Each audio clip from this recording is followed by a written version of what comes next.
भी आंसर्स देते आ रहा हूँ। बहुत सारे जितनी भी कमेंट्स आई हैं मैंने सबको आंसर्स किए हैं। आप जाके देख सकते हैं मेरा इंटरव्यू प्रोसेस वीडियो, मेरा techno managerial video, round 1 video, उसकी एक प्लेलिस्ट ही बना दी है डेलॉयट इंटरव्यू की, तो वो भी आप देख सकते हैं। उसके अंदर ये वाली वीडियो भी ऐड कर दूँगा। अगर आपका कोई भी क्वेश्चन हो, सिली क्वेश्चन भी हो, डाल दीजिए, मैं ज़रूर रिप्लाई करता हूँ और कोशिश करूँगा कि सारे आंसर्स दूँ। Thank you so much. Selection होने के बाद जो पीएचडी मेल है उसमें मैंने पीएचडी मेल में बहुत सारी डिटेल्स मांगते हैं, जैसे कि यूएन और बहुत सारी डिटेल्स होती हैं, और आपका करंट सीटीसी, आपका एक्सपीरियंस, टोटल एक्सपीरियंस, और आपका what is your expected CTC, ये सारी चीज़ें पीएचडी जो मेल आएगा, सर्वे आएगा, उसके अंदर आपको फिल करना होगा। उसके बाद मुझे 5 दिन के बाद एचआर का कॉल आता है और वो मुझसे लाइक यही सारी डिटेल जो मैंने फ़िल की हैं कुछ चीज़ें पूछती है। उसके बाद मुझसे सैलरी का एक्सपेक्टेशन कितना एक्सपेक्टेड है वो भी पूछती है। मैंने उसमें जो डाल रखा था वो कम थोड़ा डाला था, वहाँ पर मैंने थोड़ा ज़्यादा बोला, तो उसने बोला कि मैं चेक करके बताती हूँ, और 2 मिनट लिए and she checked and said कि ठीक है आपका हो जाएगा उतना जितना मैंने आस्क किया बाद में। तो वहाँ पर भी स्कोप रहता है, आप कैसे बात करते हैं उस हिसाब से आप कर सकते हैं, चेंज करवा सकते हैं। तो मेरा जो सीटीसी वो वहाँ पर फाइनलाइज हो गया और बताया उसके ऊपर 10% वेरिएबल पे रहेगा per year, which is not included in CTC. Big 4 में ज़्यादातर नहीं इंक्लूडेड होता है। तो डेलॉयट में आपका जो वेरिएबल पे होगा वो आउट ऑफ सीटीसी होगा, तो 0 to 10% के बीच में। लेकिन मैंने कमेंट्स पढ़ी हैं बहुत सारे लोगों की कि 100% से ज़्यादा भी दे देते हैं, यानी कि 10% से ज़्यादा भी आपको चांस रहता है मिलने का।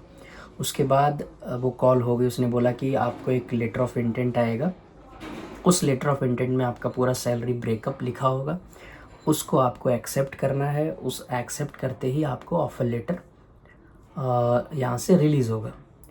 तो मुझे नेक्स्ट डे, यानी कि जिस दिन कॉल हुई उसके नेक्स्ट डे मुझे लेटर ऑफ इंटेंट आया। Letter of intent next day नहीं, 2 दिन के बाद आया, बिकॉज़ वो अप्रूवल वहाँ से चाहिए होता है। अगर आपने सैलरी बढ़ाने के लिए बोला है कुछ, तो वो एक अप्रूवल चाहिए होता है मैनेजर का। वो होने के बाद मुझे 2 दिन के बाद लेटर ऑफ इंटेंट आया, उसको मैंने पढ़ा सही से, फिर उसको मैंने एक्सेप्ट किया। उसके बाद मुझे दूसरे दिन कॉल आई एचआर की कि that we are releasing the offer letter.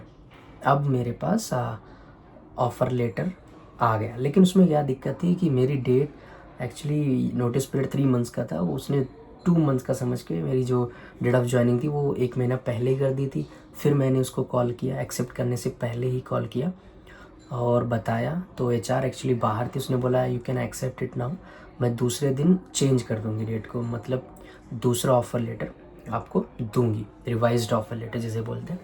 तो मुझे दूसरा रिवाइज्ड ऑफ़र लेटर आया जो कि मेरी 3 मंथ्स के नोटिस पीरियड से अलाइन था और डेट ऑफ ज्वाइनिंग सितंबर में थी। तो वो होने के बाद मैंने ऑफ़र लेटर अच्छे से पढ़ा। उसके अंदर कुछ आपको डिजिटली साइन करने होते हैं, उसके अंदर ही आप सेलेक्ट कर सकते हैं साइन का, कोई भी ज़रूरत नहीं अलग से करने की। उसके अंदर एक ऑप्शन रहता है, आपका नेम का एक कर्सिव में साइन बन जाएगा, वो सेलेक्ट करके हर जगह डाल दीजिए जहाँ जहाँ पर साइन की ज़रूरत हो। वो करने के बाद एक्सेप्ट करिए, उसको सबमिट कर दीजिए, वो आपका जैसे हो जाएगा। उसके बाद आपको मुझे तो ऑफ़र लेटर के साथ साथ ही पीजीवी बैकग्राउंड वेरिफिकेशन का भी लिंक आ गया था जिसमें सारी डिटेल्स डालनी थी। वो डिटेल्स भी आपको बता देता हूँ कि उसमें आपका ये सारी पर्सनल डिटेल्स रहेंगी, करंट एड्रेस, परमानेंट एड्रेस और प्रेजेंट एड्रेस, और पुराने 7 साल तक के सारे एड्रेस चाहिए होते हैं फ्रॉम लाइक प्रीवियस 7 ईयर्स के। तो आपको डेट वाइज डालना होता है, वो आपको फिल करना होगा, और आपको अपना पासपोर्ट साइज़ फ़ोटो डालना होगा। पैन कार्ड सेलेक्ट कर सकते हैं या पासपोर्ट सेलेक्ट कर सकते हैं। तो अगर पासपोर्ट नहीं है तो आप घबराइए मत, हो जाएगा, पैन कार्ड से भी काम चल जाएगा। पैन कार्ड चाहिए होगा, आधार कार्ड, ये सारी चीज़ें आपको चाहिए होंगी। आप सारी डिटेल्स डाल सकते हैं उसके अंदर, और वो सबमिट करने के बाद आपको बैकग्राउंड वेरिफिकेशन के लिए फ़िज़िकली एक बंदा परमानेंट एड्रेस पर आएगा, करंट एड्रेस पे आएगा, और कुछ प्रीवियस एड्रेसेस पे भी जाके वो फिज़िकली चेक करेगा। आपको कॉल भी आएगा कंफर्मेशन के लिए, तो वो भी आपका ईज़िली हो जाएगा। और उसके बाद अगर आप डेलॉयट यूएसआई वेबसाइट में देखेंगे तो आपका स्टेटस जो है वो दिखेगा background pending for background verification results, ऐसा कुछ लिख के आता है। वो अगर आपका ऑफ़र एक्सेप्टेड में चेंज हो जाए तो समझ लीजिए आपका बैकग्राउंड वेरिफिकेशन हो गया। तो मेरा कम से कम 1 वीक लगा था, सारी डिटेल्स उन्होंने चेक कर ली थी और मुझे कॉल्स भी आए थे बैकग्राउंड वेरिफिकेशन थर्ड पार्टी से बार बार। तो मैंने कंफर्म कर लिया था जो जो चीज़ उन्होंने पूछी थी।